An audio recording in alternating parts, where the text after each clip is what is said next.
MK jewellery বৰ্তমান সমগ্ৰ অসমৰ এটি চিনাকি নাম MK জুৱেলাৰী 24 বছৰে নিষ্ঠা সততাৰে ৰাইজৰ সেৱাত গুণগত উন্নত মানদণ্ডৰ হলমাৰ্কযুক্ত সোণ ৰূপ হীৰা আদি গহনা গাঁথৰিৰ বৰ্তমান এটি অত্যাধুনিক সম্ভ্ৰান্ত চালে চকুৰোৱা শ্বৰুমলৈ পৰিণত হৈছে ৰাইজৰ আপোন জুৱেলাৰী MK জুৱেলাৰী বিয়া বাৰু জন্মদিন বা অন্য কোনো বিশেষ মুহূৰ্তত আপোনজনক যদি সোণ ৰূপ হীৰা বা অন্য যিকোনো গহনা উপহাৰ দিব বিচাৰে তেন্তে MK জুৱেলাৰীক সদায় পাব আপোনালোকৰ কাষত প্ৰিয় গ্ৰাহকসকলৰ যদি সোণ ৰূপ বা তাম আদি গহনা গাঁথৰিৰ কোনো সমস্যা থাকে তেন্তে আমি আমাৰ নিজা কাৰখানাত ততাতৈয়াকৈ গ্ৰাহকৰ সুবিধাৰ প্ৰতি লক্ষ্য ৰাখি তৎক্ষণাত সমাধা কৰোঁ আপোনাৰ মৰমৰ পুত্ৰ বা জীয়ৰীৰ শুভ বিবাহৰ বাবে আমাৰ শ্বৰুমত হলমাৰ্কযুক্ত বিয়াৰ সম্পূৰ্ণ গহনা পোৱা যাব উচিত মূল্যত আৰু উচিত মানদণ্ডত পুৰণি সোণৰ গহনা সলনি কৰি অত্যাধুনিক ন ডিজাইনৰ গহনা আমাৰ MK জুৱেলাৰীৰ পৰা ক্ৰয় কৰিব পাৰিব প্ৰিয় গ্ৰাহকসকলক সম্পূৰ্ণ বিশ্বাসযোগ্যতাৰে আমাৰ শ্বৰুমৰ পৰা কোনো অসুবিধা নোপোৱাকৈ সেৱা আগবঢ়োৱাই আমাৰ একমাত্ৰ লক্ষ্য গতিকে আজি সপৰিয়ালে আহক আমাৰ শ্বৰুম MK জুৱেলাৰীলৈ আৰু লৈ যাওক আপোনালোকৰ সপোনৰ গহনা গাঁথৰিসমূহ আমাৰ ঠিকনা MK জুৱেলাৰী ৰূপহিয়ালী ষ্টুডেণ্ট গেলেৰীৰ কাষত নমস্কাৰ নিউজ দৰ্শকসকলক স্বাগতম জনাই ষ্টুডিঅ'ৰ মজিয়াত মলিপিকা চাওক কি আছে আজিৰ সংবাদত যোৰহাটত 7 পৰা 19 ছেপ্টেম্বৰলৈ 15 বছৰ অনূৰ্ধ্ব সাব জুনিয়ৰ ৰাষ্ট্ৰীয় ফুটবল চেম্পিয়নশ্বিপ নিউজ নাৰেক বিশেষ প্ৰতিবেদন ফুটবল খেলুৱৈসকলৰ লগতে ফুটবল প্ৰেমী তথা ক্ৰীড়ানুৰাগীসকলৰ বাবে এটি সুখবৰ সুদীৰ্ঘ 40 বছৰৰ পাছত যোৰহাটত অনুষ্ঠিত হ'ব এখন ৰাষ্ট্ৰীয় পৰ্যায়ৰ ফুটবল প্ৰতিযোগিতা আৰু মাজত মাত্ৰ 4টা দিন বাকী মুঠ 31খনকৈ ৰাষ্ট্ৰীয় ফুটবল প্ৰতিযোগিতাৰ খেল সৰ্বভাৰতীয় ফুটবল সন্থাৰ দ্বাৰা আয়োজিত আৰু যোৰহাট জিলা ক্ৰীড়া সন্থাৰ আতিথ্যত যোৰহাট ষ্টেডিয়াম আৰু মৰিয়নি বাপুজি ষ্টেডিয়ামত অনুষ্ঠিত হ'ব অহা 7 ছেপ্টেম্বৰৰ পৰা 15 বছৰ অনূৰ্ধ্ব ৰাষ্ট্ৰীয় সাব জুনিয়ৰ ফুটবল চেম্পিয়নশ্বিপ প্ৰতিযোগিতাখনত ইতিমধ্যে ভাৰতৰ 17খন ৰাজ্যৰ পৰা 17টা ফুটবল দলে যোগদান কৰিছে 7 ছেপ্টেম্বৰৰ পৰা 19 ছেপ্টেম্বৰলৈ অনুষ্ঠিত হ'ব লগা ৰাষ্ট্ৰীয় প্ৰতিযোগিতাখনত যোগদান কৰা দলসমূহ হৈছে ক্ৰমে অন্ধ্ৰপ্ৰদেশ তেলেংগানা লাক্ষাদ্বীপ পণ্ডিচেৰী ছত্তীশগড় জম্মু কাশ্মীৰ ৰাজস্থান মধ্যপ্ৰদেশ হাৰিয়ানা আন্দামান নিকোবৰ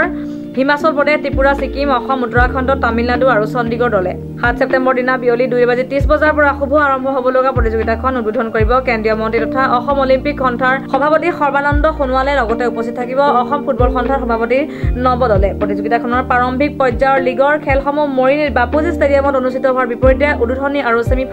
ফাইনেল খেলসমূহ যোৰহাট ষ্টেডিয়ামত অনুষ্ঠিত হ'ব ইতিমধ্যে প্ৰতিযোগিতাখন সকলো দিশৰ পৰা সফলতাৰ বাবে প্ৰতিযোগিতাখনৰ 15খনকৈ উপ সমিতিয়ে ব্যাপকভাৱে প্ৰস্তুতি চলাই থকাৰ লগতে প্ৰতিযোগিতালৈ বিভিন্ন ৰাজ্যৰ পৰা আহিব লগা প্ৰায় 500 খেলুৱৈ অফিচিয়েল প্ৰতিনিধিক থকা খোৱাৰ সুব্যৱস্থাৰ বাবে প্ৰস্তুতি চলাই আছে আজি ক্ৰীড়া সন্থাৰ সভাগৃহত অনুষ্ঠিত সংবাদ মেলত যোৰহাট জিলা ক্ৰীড়া সন্থাৰ সভাপতি শান্তনু পূজাৰীয়ে সংবাদ মেল সম্বোধন কৰে সংবাদ মেলত যোৰহাট জিলা ক্ৰীড়া সন্থাৰ সাধাৰণ সম্পাদক জুল খাউন উপ সভাপতিসকল ক্ৰমে ললিত বৰা ডিজেন শইকীয়া ঋতুৰাজ বৰা ৰিজু কুমাৰ শইকীয়া আৰু যুটীয়া সম্পাদক উৎপল বৰা কোষাধ্যক্ষ নৱজিৎ বুঢ়াগোহাঁই উপস্থিত থাকে আজি আমাৰ নিমন্ত্ৰণ ৰক্ষা কৰি ইয়াত আহি উপস্থিত হোৱাৰ কাৰণে আপোনালোকে ইতিমধ্যে গম পাইছে যে শতবৰ্ষ গৰকা যোৰহাট জিলা ক্ৰীড়া সন্থাই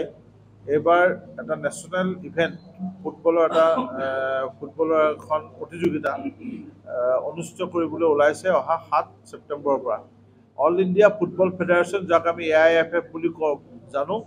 AIFF প্ৰত্যেক বছৰে বিভিন্ন ধৰণৰ এজ গ্ৰুপৰ টুৰ্ণামেণ্টবিলাক অনুষ্ঠিত কৰি আহিছে আৰু যিবিলাক এজ গ্ৰুপৰ পৰাই আমাৰ ভৱিষ্যতৰ ভাৰতীয় দলৰ খেলুৱৈসকল আমি জানো আমাৰ তাৰকাসকল সৃষ্টি হয় আৰু এই সাব জুনিয়ৰ যিখন টুৰ্ণামেণ্ট সেই সাব জুনিয়ৰ টুৰ্ণামেণ্টখনৰ এটা টায়াৰ মানে এটা গ্ৰুপ টায়াৰ 2 টায়াৰ 1 তো বেংগলোৰত অনুষ্ঠিত হ'ব আৰু টায়াৰ 2 আমাৰ অসমত মানে যোৰহাটত অনুষ্ঠিত হ'ব অহা 7 ছেপ্টেম্বৰৰ পৰা অনুষ্ঠিত হ'ব 20 ছেপ্টেম্বৰত ইয়াৰ চূড়ান্ত খেল অনুষ্ঠিত হ'ব আৰু টায়াৰ 2ত এইবাৰ মুঠ 17টা দলে অংশগ্ৰহণ কৰিছে টায়াৰ 2ত 17টা দলক তেওঁলোকে ৰাখিছে আৰু 17টা দলে যোৰহাটৰ ভেন্যুলৈ আহি ইয়াত খেলিব আৰু আমি আমাৰ সুবিধাৰ অৰ্থে আৰু আপোনালোকে জানে যে যোৰহাট জিলাত ফুটবল বুলি ক'লে মৰিয়নিৰ এটা বিশেষ স্থান আছে মৰিয়নিত যথেষ্ট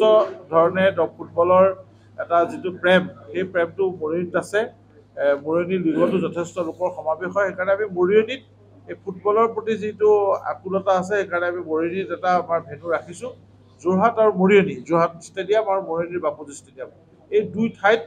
আমাৰ টুৰ্ণামেণ্টৰ খেলসমূহ অনুষ্ঠিত হ'ব। যোৰহাটত প্ৰথমতে হ'ব 7 তাৰিখে উদ্বোধনী অনুষ্ঠান আমি ইয়াতে কৰিম।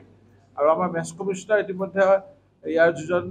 এজন মেচ কমিশ্যনাৰ থাকে আপোনালোকে জানে, মেচ কমিশ্যনাৰ ৰবীন্দ্ৰন ৰাজু, তেখেত অহা 4 তাৰিখে ৰাতি নিশা আহি আমাৰ ইয়াত উপস্থিত হ'ব। তেখেত অহাৰ পিছত যদিও আমাৰ খেলৰ ফিক্সাৰ বা অন্যান্য ইতিমধ্যে সকলো বস্তু তেওঁলোকে নিশ্চিত কৰি পঠিয়াইছে, আপোনালোকে লৈ যাব পাৰিব, চাব পাৰিব। আৰু আমাৰ মিডিয়া যি আমাৰ চেয়াৰমেন বা আহ্বায়ক আছে তেওঁলোকে আপোনালোকক কিন্তু গ্ৰুপত শ্বেয়াৰো কৰি দিব পাৰিব।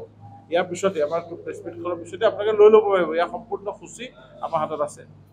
তাৰ মাজত সামান্য হয়তো ক'ৰবাত ইফাল সিফাল হ'ব পাৰে, সেইখিনি খবৰ সেইখিনি মেচ কমিশ্যনাৰ অহাৰ পিছত হ'ব, সেইখিনি আপোনালোকে পাব। এতিয়া আপোনালোকে ইতিমধ্যে গম পাইছে চাগে আমাৰ ইয়াত ইয়াত টায়াৰটোত যে 17টা টিমে খেলিব, তাত 4টা গ্ৰুপত এই খেলসমূহ হ'ব। 4টা গ্ৰুপত গ্ৰুপ এত আছে তামিলনাডু, তেলেংগানা, লাক্ষাদ্বীপ, অসম আৰু মধ্যপ্ৰদেশ। গ্ৰুপ বিত আছে চণ্ডীগড়, হাৰিয়ানা, আন্দামান নিকোবৰ আৰু ত্ৰিপুৰা, 4টা টিম আছে। গ্ৰুপ চিত আছে পণ্ডিচেৰী, পুডুচেৰী বুলি যাক কয়, পুডুচেৰী, জম্মু এণ্ড কাশ্মীৰ, ৰাজস্থান আৰু উত্তৰাখণ্ড, 4টা। আৰু গ্ৰুপ ডিত আছে অন্ধ্ৰপ্ৰদেশ, ছিকিম, ছত্তীশগড়, হিমাচল প্ৰদেশ। গতিকে এই 17খন ষ্টেটে 17খন ৰাজ্যই ইয়াত অংশগ্ৰহণ কৰিব। প্ৰতিটো দলত 22জন খেলুৱৈ আৰু 4জনকৈ কাৰ্যকৰ্তা, দলীয় কাৰ্যকৰ্তা, মেনেজাৰ, কোচ, ফিজিঅ', ট্ৰেইনাৰ সকলো মিলাই পেলাই 4জন, মুঠ 26জনকৈ মানুহ আহিব। আৰু এনেদৰে আমি যোৰহাটত প্ৰায় 442জন খেলুৱৈ আৰু টিম অফিচিয়েল আমি আতিথ্য প্ৰদান কৰিব লাগিব। ঠিক তেনেদৰে 20গৰাকীৰো অধিক ৰেফ্ৰী, মেচ অফিচিয়েল বুলি যাক কয়, তাত ৰেফ্ৰী থাকিব, ৰেফ্ৰী এছেছৰ থাকিব, মেচ কমিশ্যনাৰ থাকিব আৰু কিছুমান কনফাৰ্মেশ্যনৰ কাৰণে নতুন ৰেফ্ৰীও আহিব। সেই গোটেইখিনি লৈ 20জনৰ অধিক হ'ব, তেওঁলোককো আমি ইয়াত ৰাখিব লাগিব। আৰু আমি ৰখা মেলাৰ কাৰণে আমি যোৰহাটতে